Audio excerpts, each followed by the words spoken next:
আমি আজ পর্যন্ত তোর কোনো কাজে বাধা দিইনি, কিন্তু এখন বাধা দিতে হবে, কারণ আমি চাই না যে কুসুম তোর কোনো বদনাম হোক। তাই কালকের ওই অনুষ্ঠানে তোকে যেন আমি না দেখি, এটাই আমার শেষ কথা। আয় কুসুম, আয়। দাঁড়া এখানে। ভগবান, আজ আমি কি দেখলাম? আমি তো বাবা হিসেবে ব্যর্থ।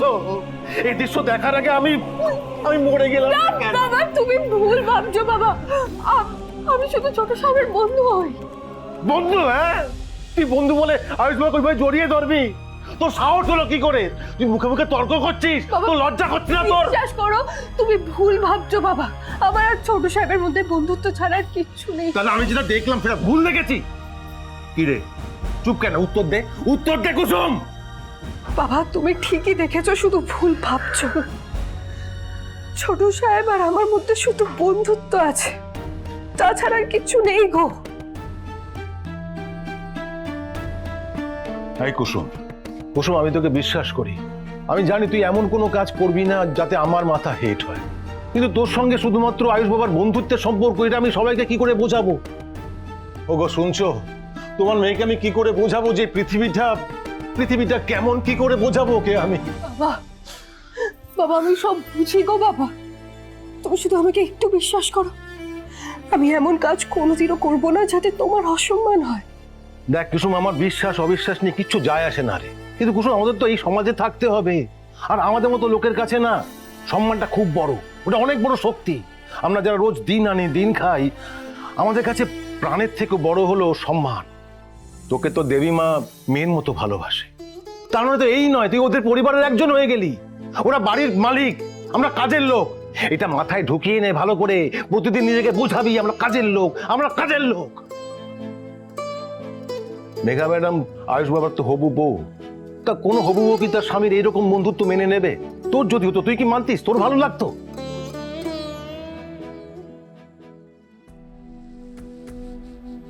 কুসুম, তুই যদি তোর মায়ের ছবির পাশে আমার ছবি দেখতে না চাস, তাহলে আজ থেকে আমি যা বলবো তুই সেটাই করবি। কথা দে মা।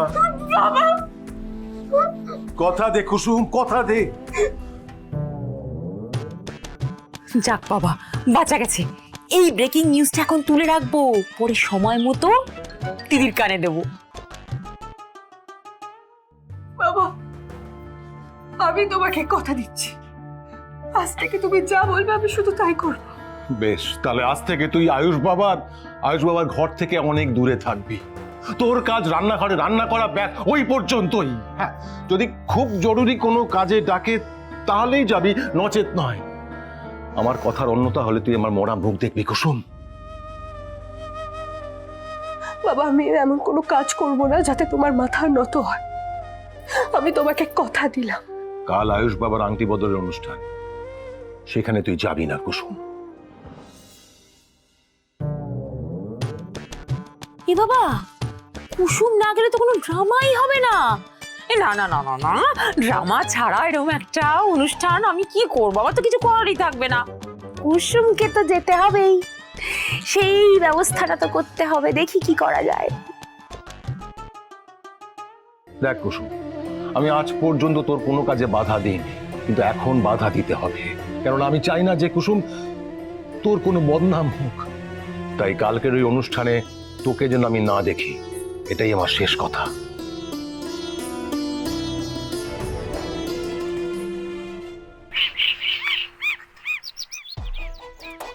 মেঘা ম্যাডাম, আপনি আমায় ডেকেছিলেন? ও হ্যাঁ কাকা, আমি ডেকেছিলাম আপনাকে। আপনি বসুন না। আমি ঠিক আছি, আপনি বলুন। আসলে মনি থাকলে মনি কথাগুলো বলতেন, কিন্তু উনি তো বাগদানের কাছে খুব ব্যস্ত আছেন, তাই ভাবলাম আচ্ছা আমি কি মনির জায়গায় কথাগুলো বলতে পারি? হ্যাঁ নিশ্চয়ই বলতে পারেন, আপনিও তো মালকিন, বলুন না কি বলবেন। বলছি আসলে আমি আয়ুষ আর আমার এনগেজমেন্টের জন্য আপনার থেকে একটা উপহার চাই। সামনেই তো আপনার বিয়ে, তাই আমি আমার সামর্থ্য অনুযায়ী আপনার জন্য একটা উপহার এনেছি। ও, তা দেখি তোমার সামর্থ্য ঠিক কতটা। এই নিন। ইস, ইয়াক! So tacky! আমার একটুও পছন্দ হয়নি। দেবলীনা ম্যাডামের সঙ্গে মেঘা ম্যাডামের কতটা তফাৎ। কর্তামা আয়ুষ বাবার জন্য যোগ্য মেয়েকেই বেছেছেন। কি হয়েছে কাকা? হ্যাঁ, না না কিছু হয়নি। বলছি যে মেঘা ম্যাডাম, আমি সামান্য মানুষ, আমি আপনাকে কি উপহার দেব বলুন তো? অফকোর্স দিতে পারবেন বলেই তো বলছি। কাল সারাদিন যেন কুসুম আমার সাথে থাকে কাকা, এইটুকুই চাই আমি।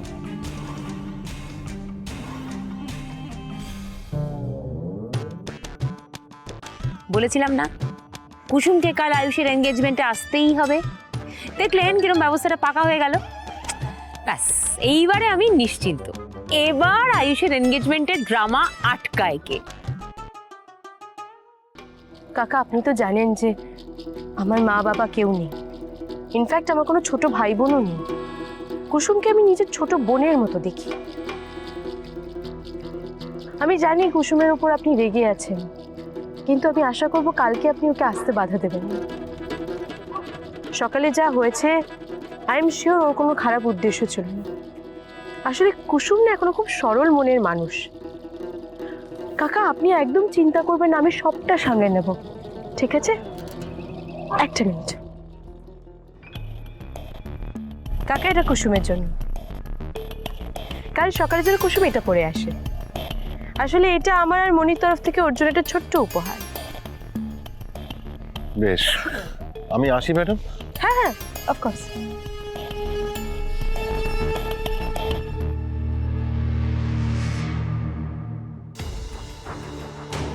কাল একবার আসতে দাও কুসুমকে। ও যতটা বার বেড়েছে ওকে ততটাই মাটিতে নামিয়ে আছড়ে যদি আমি না ফেলি তাহলে আমার নামও মেঘা নয়। কথা দিচ্ছি কুসুম, কালকের অনুষ্ঠান তুমি জীবনেও ভুলবে না।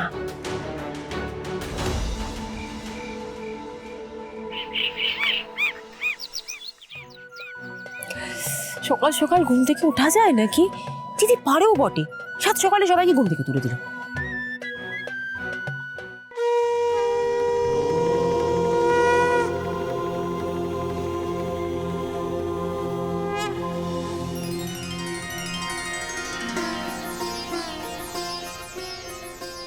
মেঘা, অনুশ্রী, এই রীতিনীতিগুলো সব শিখে রাখো।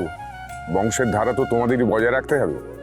হ্যাঁ, আমাদের এই গাঙ্গুলি পরিবারে যখনই কোনো শুভ মুহূর্ত আসে, বৌদি সবার আগে সূর্যদেবকে প্রণাম করে।